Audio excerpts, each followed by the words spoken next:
Pode sim. Tá? Acho que você...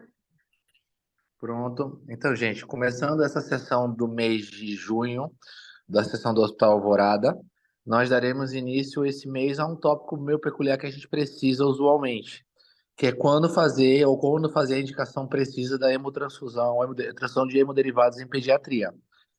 Com a gente está agora, que vai falar hoje, a doutora Ana Paula Martim, que é a nossa médica responsável técnica da agência transfusional responsável pelo Alvorada Moema.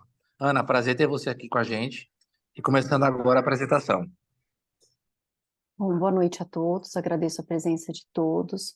Meu nome é Ana Paula, eu sou médica hematologista e hemoterapeuta, trabalho no Banco de Sangue Paulista e, como o Felipe já comentou, eu sou a médica responsável técnica pela agência transfusional do Hospital Alvorada Moema. Então, a gente vai falar um pouquinho sobre a transfusão em pediatria. Eu procurei focar mais no que é de interesse prático para a gente não se estender muito.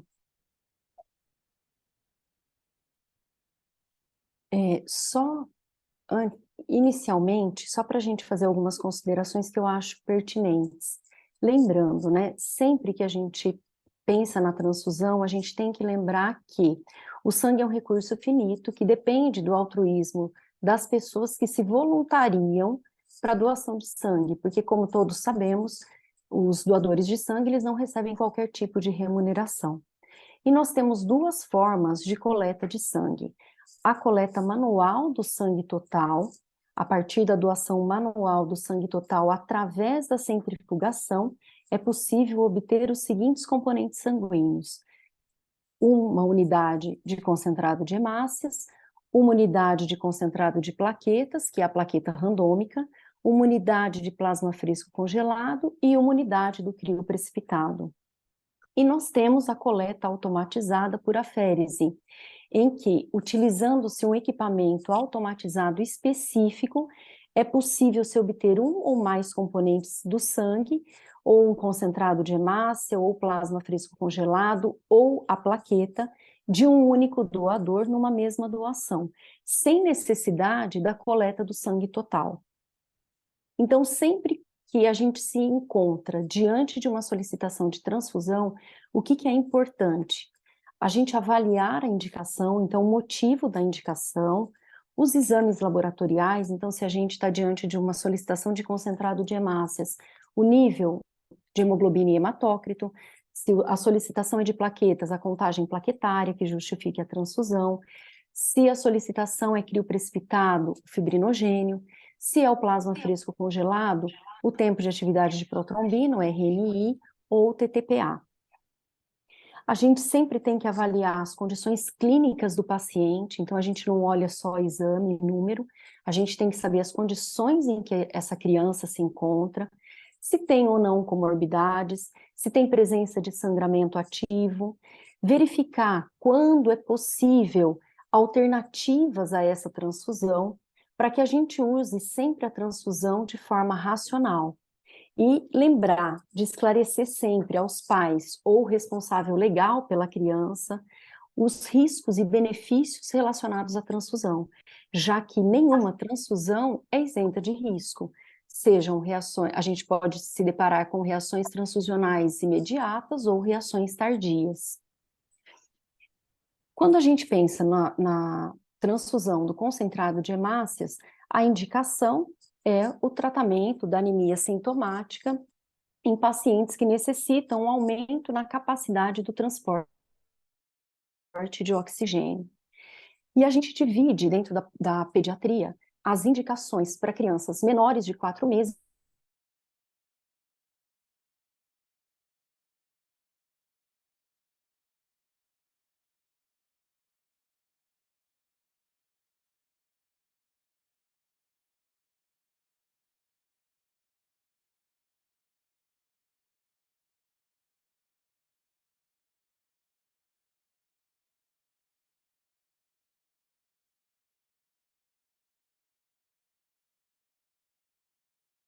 e crianças maiores de 4 meses. Travou, gente? Eu retirei do manual de transfusão pediátrica ABB, que é um dos grandes manuais para os adultos.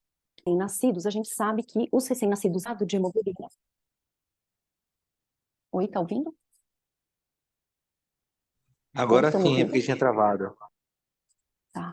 Então, quando a gente pensa nos recém-nascidos, a termo, geralmente essas crianças apresentam um nível elevado de hemoglobina, em torno de 14 a 20 gramas por decilitro. E a gente sabe que durante os 2 ou 3 primeiros meses de vida, esse valor tende a cair, é normal, em torno de 11 a 12 gramas por decilitro. E depois, progressivamente, esse valor volta a subir. Então, para as crianças com menos de 4 meses, é importante as indicações aqui de transfusão. Nos casos em que a hemoglobina menor que 7 gramas por decilitro, baixa contagem de reticulócitos e a criança com sintomas de anemia, que ele pontua como taquicardia, taquipneia, redução da ingesta alimentar, hemoglobina abaixo de 10, e o bebê com menos de 35% de oxigênio em máscara ou com catéter nasal de O2, ou sob pressão aérea positiva contínua, ou ventilação controlada intermitente com ventilação mecânica com pressão aérea média, menor que 6 centímetros de água, e apneia significativa ou bradicardia, taquicardia significativa ou taquipneia, ganho de peso reduzido tem indicação de transfusão. Crianças com hemoglobina menor que 12 e o bebê sob máscara de oxigênio com mais de 35%, ou CPAP, ventilação controlada intermitente, com pressão aérea média maior ou igual a 6 a 8 centímetros de água. Nos casos em que o bebê tem hemoglobina menor que 15 gramas por decilitro e esteja sob oxigenação de membrana extracorpórea ou com doença cardíaca cianótica congênita, é outra indicação.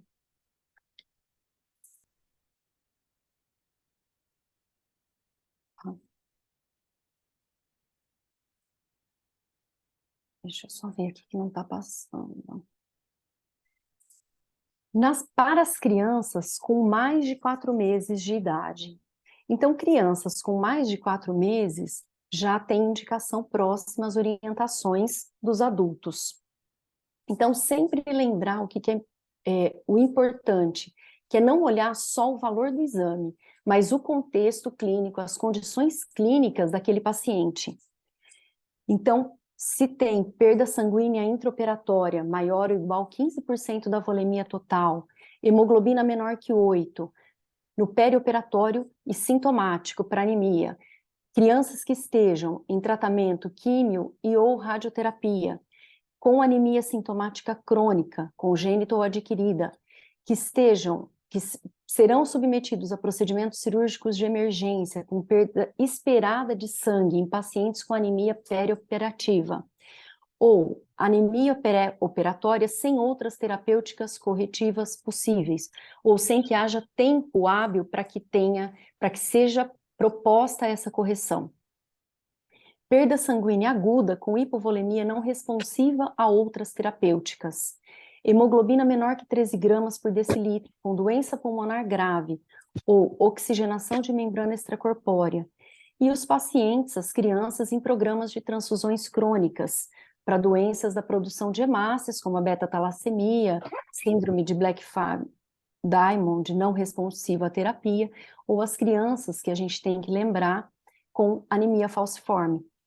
A gente tem um número razoável de pacientes com anemia falciforme no hospital.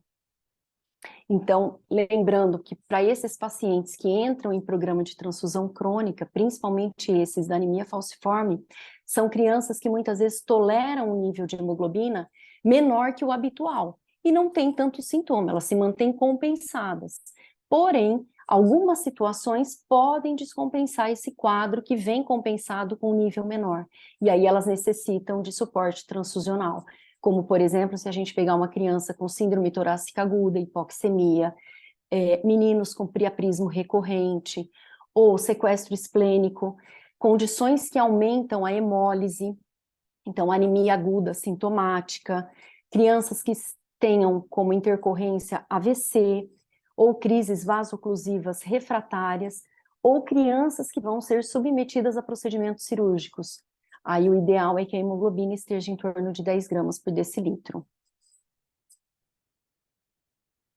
Então, a dose do concentrado de hemácias. A gente sabe que uma unidade de concentrado de hemácias tem um volume aproximado que varia de 200 a 350 ml. Então, a dose usual para as crianças é de 10 a 15 ml por quilo, que eleva a hemoglobina em torno de 2 a 3 gramas por decilitro. A transfusão, no máximo, em 4 horas, e claro que a velocidade de infusão ela vai ser ajustada de acordo com as condições clínicas e a necessidade de cada paciente. Aqui, só a título de curiosidade, que eu e o Felipe tínhamos comentado quando a gente se encontrou, aqui é uma seringa com o filtro.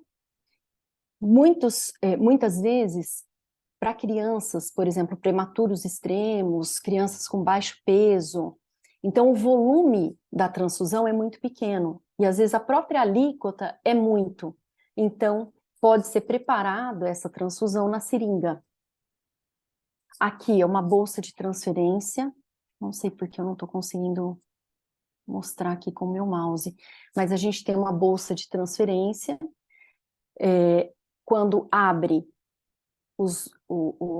a saída aqui do sangue para a seringa, a gente completa o volume que a gente deseja da transfusão, atingindo o volume desejado, fecha o clipe aqui da bolsa e abre aqui para o filtro e conecta tá pronto para transfusão. É mais a título de curiosidade. E agora a gente vai falar um pouco sobre o concentrado de plaquetas. Então, só recordando que a gente tem duas formas, né, de preparo aí, dois processos distintos de preparo de plaquetas, que é o concentrado de plaqueta randômica, preparado pela centrifugação do sangue total, após a coleta, e a gente tem o concentrado de plaquetas por aférese. Ambos têm vida útil de 5 dias, eles são armazenados em temperatura ambiente, entre 20 e 24 graus. As plaquetas, elas devem ser agitadas de forma delicada durante a estocagem para prevenção de agregação e difusão de gases. Então, todo o tempo que ela está na agência transfusional no estoque, ela está sendo agitada continuamente.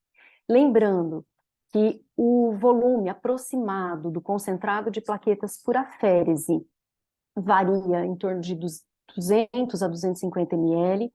Habitualmente, eles já são leucorreduzidos durante o procedimento da aférese. O conteúdo plaquetário, uma aférese equivale geralmente de 6 a 8 plaquetas randômicas, obtidas a partir do sangue total. Então, muitas vezes, a fim de atender a necessidade, o volume transfusional, a gente pode fazer a alíquota dessa plaqueta, da aférese de plaquetas, como a gente faz do concentrado de hemácias, para reduzir o volume e atender essa população pediátrica. E assim como os concentrados de hemácia, os concentrados de plaqueta, eles também podem ser leucorreduzidos ou irradiados após a sua obtenção.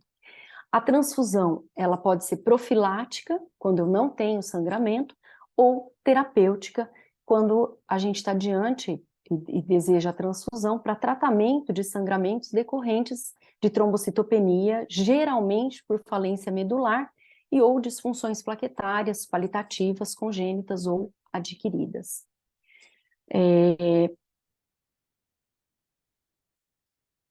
Aqui são as diretrizes para as transfusões de plaquetas em menores de 4 meses. Então, tem alguns trabalhos aí a partir de 2019, reduzindo o gatilho transfusional de transfusão profilática de plaquetas nessa população de 50 para 25 mil. Então, alguns serviços utilizam essa nova proposta. E a gente sabe, né, que contagens de plaqueta, aqui no caso as transfusões profiláticas entre 5 e 10 mil, está totalmente indicado, contagens de plaquetas menores que 30 mil em neonatos com falta de produção, menor que 50 mil em prematuros estáveis com sangramento, ou que serão submetidos a procedimentos invasivos, contagens de plaquetas menores que 100 mil em bebês prematuros com sangramento ativo ou submetidos a procedimentos invasivos e com CIVD. E a gente tem as transfusões para as crianças acima de 4 meses, que também está muito próximo já às indicações do adulto. Então, a gente sabe que tem que manter as plaquetas um nível maior ou igual a 100.000 para crianças com sangramento do sistema nervoso central, ou quando há procedimento cirúrgico, neurológico ou oftalmo. Manter a contagem de plaquetas igual ou superior a 50.000 em caso de sangramento, ou quando for submetido a algum procedimento, biópsia, endoscopia, extração dentária, por exemplo. As transfusões profiláticas para pacientes com plaqueta abaixo de 5.000. Eu acho interessante a gente lembrar das crianças também da população oncológica, que muitas vezes vão ser submetidas à punção lombar, e são pacientes que têm plaquetopenia. Então, alguns serviços adotam abaixo de 50.000 a em torno de 30.000, outros serviços, o protocolo é em torno de 50.000. Lembrando que, como eu coloquei ali no início, quais seriam as contraindicações? Então, crianças que tenham diagnóstico de trombocitopênica imune, que a gente não indica, né, a transfusão. Crianças que tenham diagnóstico de púrpura trombocitopênica trombótica, PTT. Crianças com hiperesplenismo. E nos casos de plaquetopenia relacionada à heparina, HIT, a gente também não indica a transfusão, a menos que a transfusão profilática, a menos que essas crianças estejam com sangramento ativo e tenha risco de vida, que aí a gente passa para o caso da indicação terapêutica e não profilática.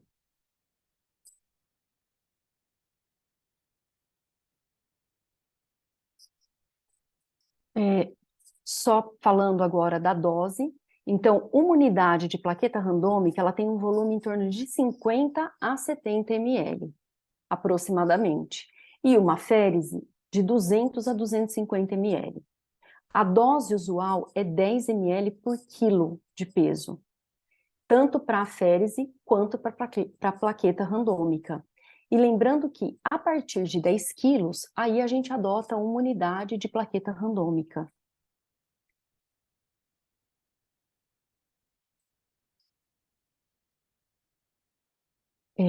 Só lembrando um detalhe, quando a gente está diante, por exemplo, de um procedimento e a gente vai fazer a transfusão para esse procedimento, o ideal é que seja ou imediatamente antes, pode ser às vezes na indução anestésica, ou o mais próximo possível do procedimento.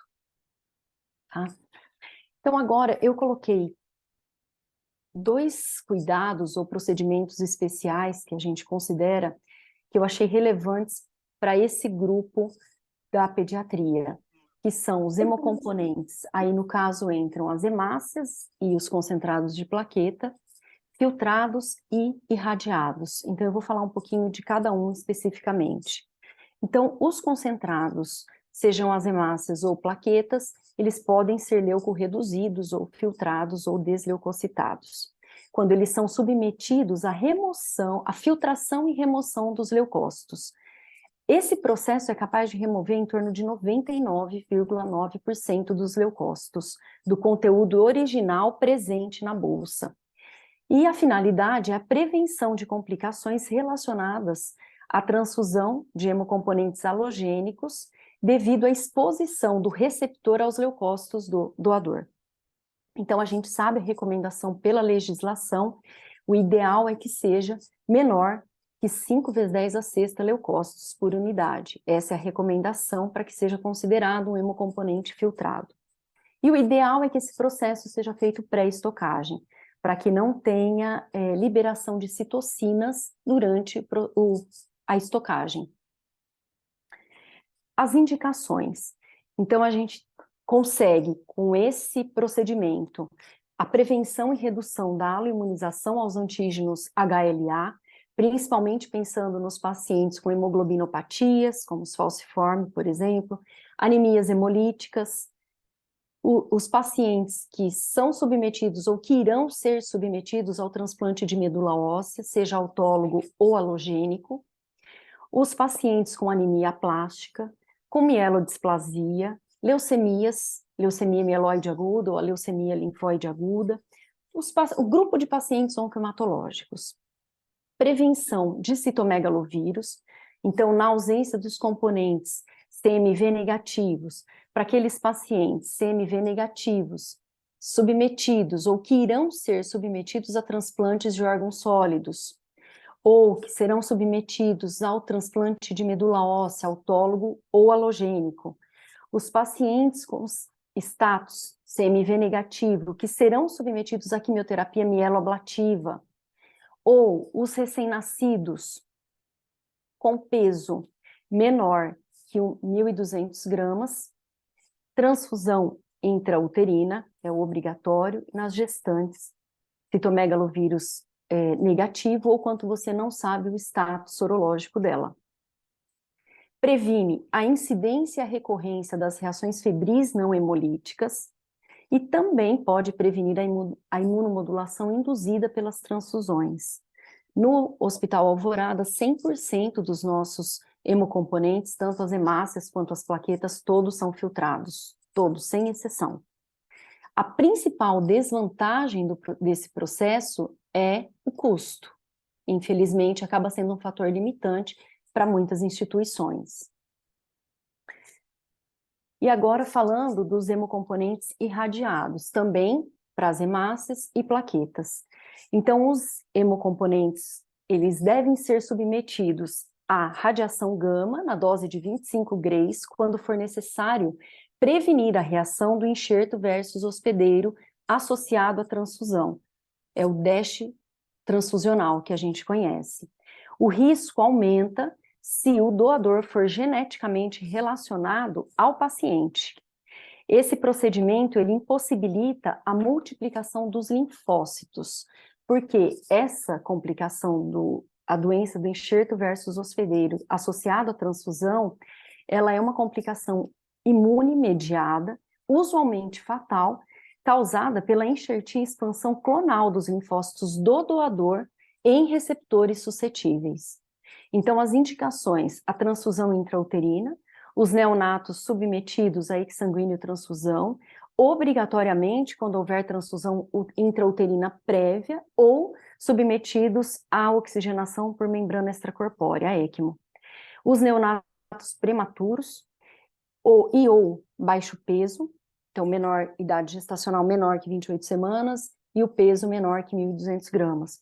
Os portadores de imunodeficiência congênita grave, os que serão submetidos ao transplante de medula óssea autólogo ou alogênico, os pacientes que irão receber a transfusão de granulócitos, os pacientes tratados com algumas classes de quimioterápico, como a fludarabina, os análogos de purina, cladribrina, os receptores de transplantes multivisceral, os portadores de doenças oncohematológicas, então linfomas, leucemias, anemia plástica, receptores de plaquetas HLA compatíveis, transfusão de hemocomponentes de doadores aparentados, qualquer grau de parentesco, e os pacientes com neuroblastoma e sarcoma. Agora a gente vai falar sobre o plasma fresco congelado. Então, o plasma, ele deve ser utilizado para correção de distúrbios de coagulação secundários à deficiência de um ou mais fatores de coagulação, principalmente quando, às vezes, há concomitância dessas deficiências de múltiplos fatores. Então, ele é obtido a partir da centrifugação de uma unidade de sangue total ou ele pode ser obtido por aférese. O volume varia em torno de 150 a 250 ml cada unidade. A gente sabe que não é necessária a realização de provas de compatibilidade antes da transfusão. Não é necessário considerar o RH positivo ou negativo também para a transfusão de componente plasmático. Então, como ele tem um rápido congelamento, sem o uso de soluções criopreservantes, os leucócitos, eles são essencialmente não funcionantes. Então, por isso que não precisa desses dois procedimentos que a gente comentou previamente. A composição do plasma, basicamente, 91 a 92% é água, 7 a 9% são sólidos, como as proteínas envolvidas na cascata de coagulação, albumina, eletrólitos, enzimas, imunoglobulinas, complemento e oligoelementos. Em decorrência dessas proteínas plasmáticas transfundidas, muitas vezes o plasma pode ocasionar reações alérgicas. E é sabido que os recém-nascidos, eles possuem níveis moderadamente reduzidos dos fatores de coagulação, dependentes da vitamina K, nas primeiras 48 a 72 horas de nascimento. Então, ocorre uma queda transitória, geralmente entre 2 e 7 dias de vida, que pode levar a sangramento espontâneo. Por isso é feita a profilaxia com a vitamina K.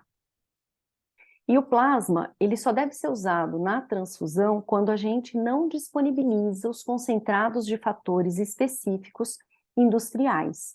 Por quê? Porque esses fatores industriais, eles são submetidos a tratamentos de inativação viral durante a produção. Então, aqui algumas indicações.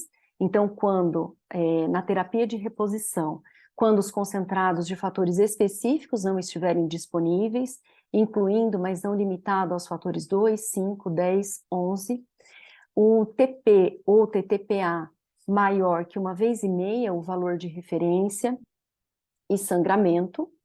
A gente não indica a transfusão de plasma só para correção do exame sem que haja sangramento. Durante a plasmaférese, o fluido de escolha, né?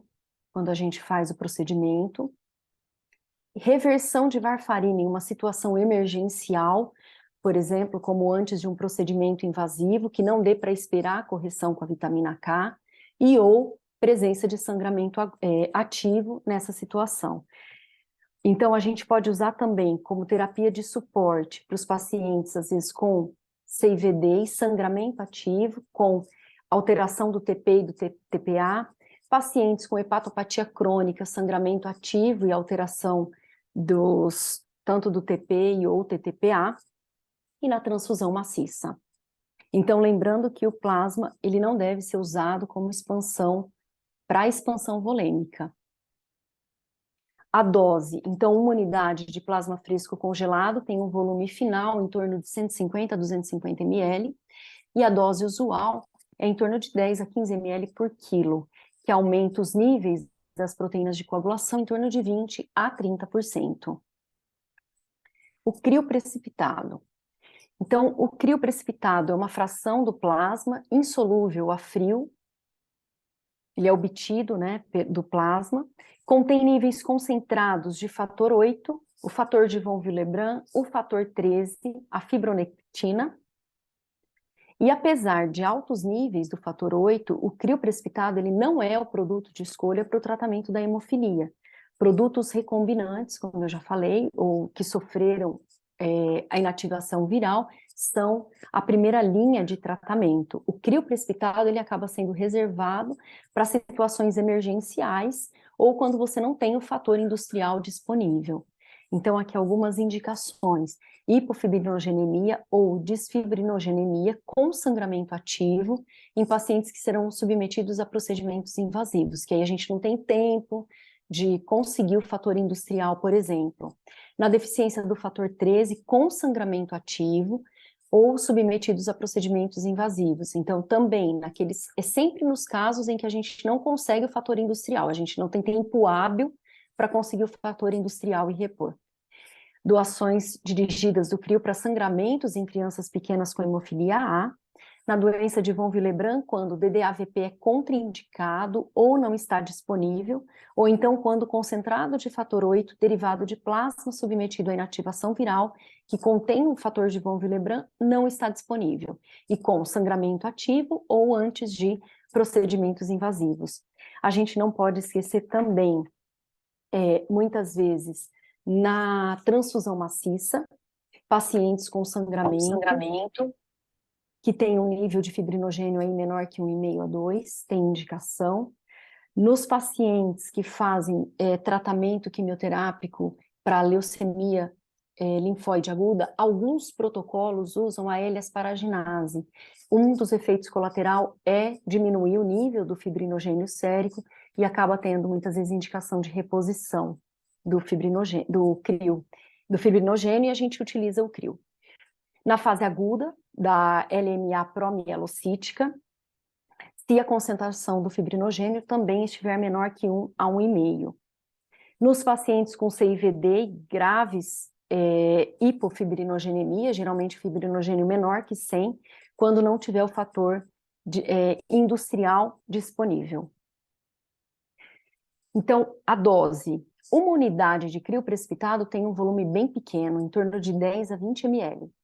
Geralmente 10 ml por quilo ou uma unidade para cada 10 quilos de peso.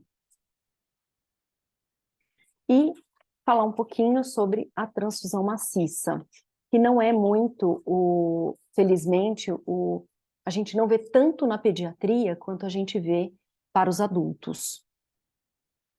Então, a gente sabe que o desempenho miocárdico das crianças, em resposta à subtração de volume, ela é menos eficiente que a resposta dos adultos. A reposição de volume nas crianças, ela deve se iniciar mais precocemente que no adulto, quando a perda aguda for maior ou igual de 15 a 20%. A coagulopatia do trauma também se instala mais precocemente em crianças com menos de 6 meses de idade, devido à imaturidade da hemostasia. E isso faz com que o uso de cristalóides e coloides em crianças deva ser feito com mais parcimônia do que adultos, porque os efeitos adversos dessas soluções na hemostasia da criança com menos de 15 quilos, eles são mais proeminentes que nos adultos. Então, alguns protocolos de transfusão maciça, eles variam de serviço para serviço, mas geralmente é um concentrado de hemácia, uma unidade de plasma fresco congelado, uma unidade de plaqueta, de concentrado de plaqueta randômica, por exemplo. Ou 2 de hemácia, 1 de plasma, 1 de plaqueta. E aí pode entrar o CRIO precipitado, o transamin, varia de acordo com cada protocolo institucional. A gente sabe que em vigência de perdas agudas significativas, tanto a hemoglobina quanto o hematócrito, eles podem não refletir a magnitude dessa perda. Então, por isso que nesses casos, os sinais clínicos de hipoperfusão, palidez, alteração do nível de consciência, hipotensão arterial, taquicardia, taquipneia, podem orientar a necessidade transfusional. As referências. Quero agradecer a todos por estarem na aula. Imagino que todo mundo tenha trabalhado muito hoje durante o dia. Fica aberto para perguntas, mas eu já me coloco à disposição para o que vocês precisarem do banco de sangue lá no Hospital Alvorada, ou até fora, se vocês precisarem. O Felipe tem meu contato. A gente tem, o banco de sangue tem médico 24 horas, então tudo que for necessário tem meu contato. Vocês podem entrar em contato, discutir caso, revisar dose, o que for necessário, eu estou à disposição. Ana, muito obrigado pela aula. Eu acho que foi bem explanativa e alguns pontos até que a mais que a gente imaginaria, como a transfusão maciça, a necessidade da intervenção precoce e algumas situações de indicação e contraindicação, tanto de hemácias como plaquetas, tá? A gente até não englobou a necessidade de um Novoseven, as medicações que têm alguns correção de distúrbios de coagulação, né? Mas isso a gente deixa à parte, pode ver depois. Eu até citei um pouco a Milene, que é a nossa cardiopediatra, a entrar também, até por conta das cirurgias cardíacas que a gente faz. E que a gente usualmente vai retornar esse processo ao longo do segundo semestre, e a gente precisaria dar uma situação em comum do banco de sangue com o pessoal da UTI. Milene, quer fazer uma pergunta, Milene? Oi, tudo bem? Oi, tudo bem? Obrigada pela aula. E deixa eu só te falar que eu entrei no meio, que eu estava resolvendo uma outra situação. Eu queria saber, na verdade, assim, em cirurgia cardíaca infantil, a maioria entra em circulação extracorpórea, né?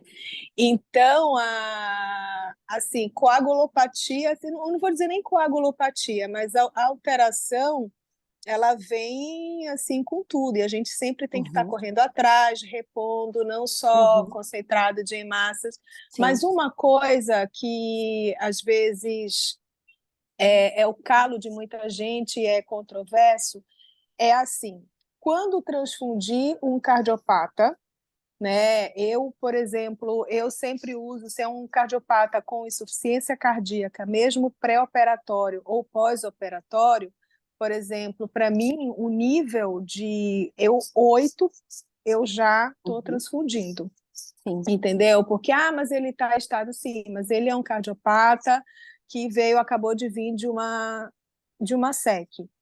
A outra coisa são as plaquetas, né? Eu acho que muda. Eu não peguei a sua explicação das plaquetas, mas eu acho que muda.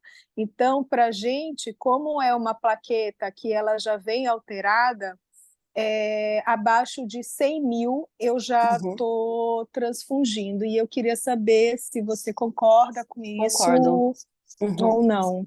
concordo, sim. Até Tá. eu até li algumas coisas específicas sobre isso. Eu acabei não colocando porque eu achei que fosse se estender muito.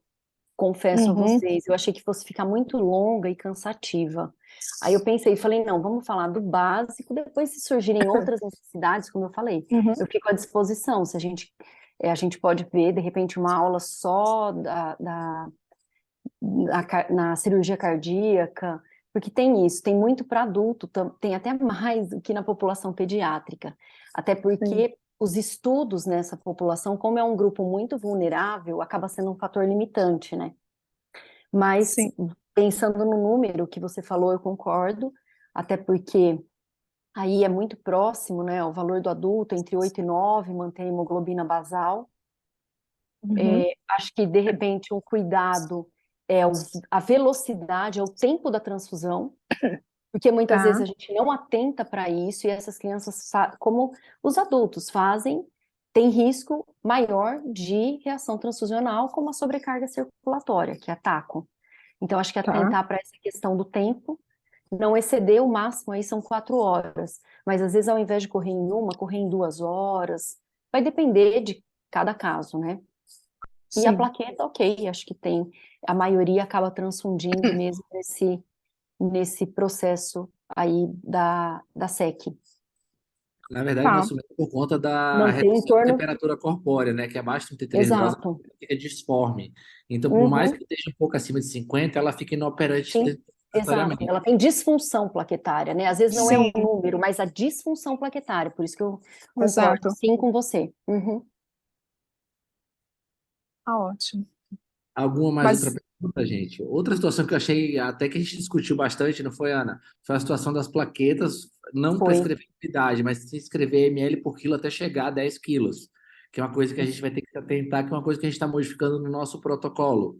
Que não sim só por unidade, mas quando a criança é baixo peso, abaixo de 10 quilos, poder prescrever em ml por quilo e não necessariamente Uhum, em unidades. uhum, isso. E se tiver qualquer dúvida também, eu acho que aquele incidente que aconteceu, eu acho que todo mundo, vocês revisaram, a gente revisou muito tudo, inclusive protocolos, treinamentos, enfim. Então, acho que está todo mundo muito antenado nessa questão dos pedidos que chegarem, o peso, e qualquer dúvida que vocês tiverem, eu estou completamente à disposição a qualquer hora. Pode me ligar, às vezes o WhatsApp eu não vejo na hora, mas pode me ligar, não tem nenhum problema. Rafael, algum questionamento a fazer? Acho que não. Na verdade, a gente conversou um pouquinho e era daquela criança pequena mesmo da UTI. Acho que a gente ainda se atrapalha um pouquinho nessa prescrição randômica e aférese, até porque varia muito do serviço. Tem muitos serviços que não trabalham com plaquetas randômicas, tem outros que não trabalham com aférese. Então, acho que a questão aconteceu, né, para situar o pessoal, exatamente porque foi Sim. prescrita uma unidade randômica, e aí não tinha randômica, tinha uma unidade de aférese, e aí então ficou como uma aférese, e aí, né, Uhum. tá aí na dose de 200 ml, então se transfundiu 4, 5 vezes mais do que a criança realmente precisaria, porque se fosse a randômica o volume seria muito menor, pensando uma unidade para 10 quilos e na aférese esse volume maior. Mas acho que esse combinado dos 10 ml por quilo e acho que principalmente essa conversa, né, de as várias barreiras, então tem a prescrição, a enfermagem questionar, né, a isoférese ou randômica, isso voltar para o banco de sangue, eles também questionarem Sim, relacionado ao peso da criança, a gente se atenta porque essas barreiras que impedem passar a acontecer esses erros. isso, exatamente. Pri, alguma coisa, algum questionamento? E às vezes o volume é bem, por exemplo, considerando, vamos pensar na plaqueta randômica que tem um volume aí de 50 ml. Às vezes o volume para a criança ainda é menor que isso. E aí a gente libera com a pureta. Então tem todo esse cuidado com essa questão do volume, porque para a população pediátrica isso realmente é um problema, né? Isso. Na verdade, a dúvida que fica, assim, mais ou menos, né? Eu, pelo menos, trabalho em 2 serviços, um só faz randômica, um só faz aférese. E quando você prescreve a randômica, meio que você também não se atenta à questão do volume, né? Você prescreve uma unidade a Uhum, cada 10 quilos e o banco de sangue monta aquilo, você não se exato. preocupa em sobrecarga hídrica por aquilo. Agora, quando a gente faz por aférese, aí é essa questão, né, dos 10 ml por quilo, pelo menos nesse tempo que eu tenho de experiência, a gente não costuma prescrever plaqueta, vem até aquela regra desde a residência. Ah, você prescreve ml por quilo, plaqueta é unidade para cada 10 quilos, crio...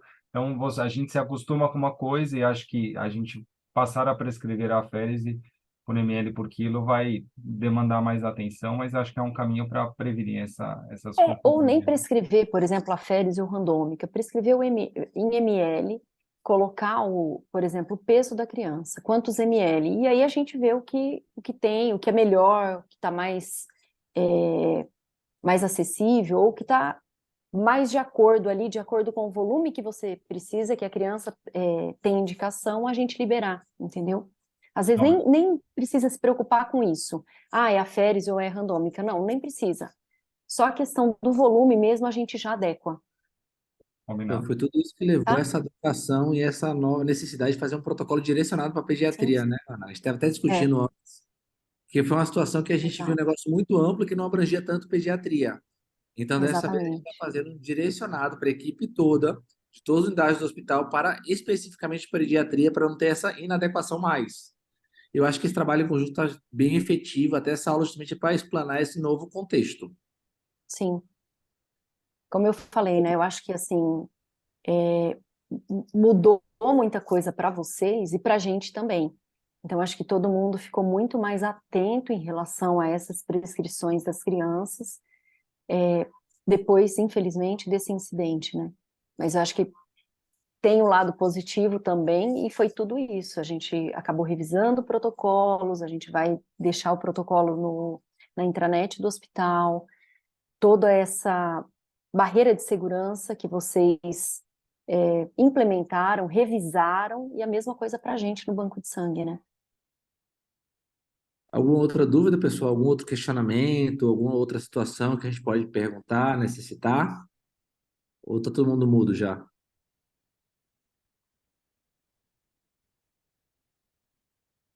Ana, acho que o pessoal está um pouquinho acanhado. Hum, Muito obrigado pela aula. Eu acho que o Rafa Imagina. Isso. pode parar de gravar um pouquinho, Rafa. Eu vou pedir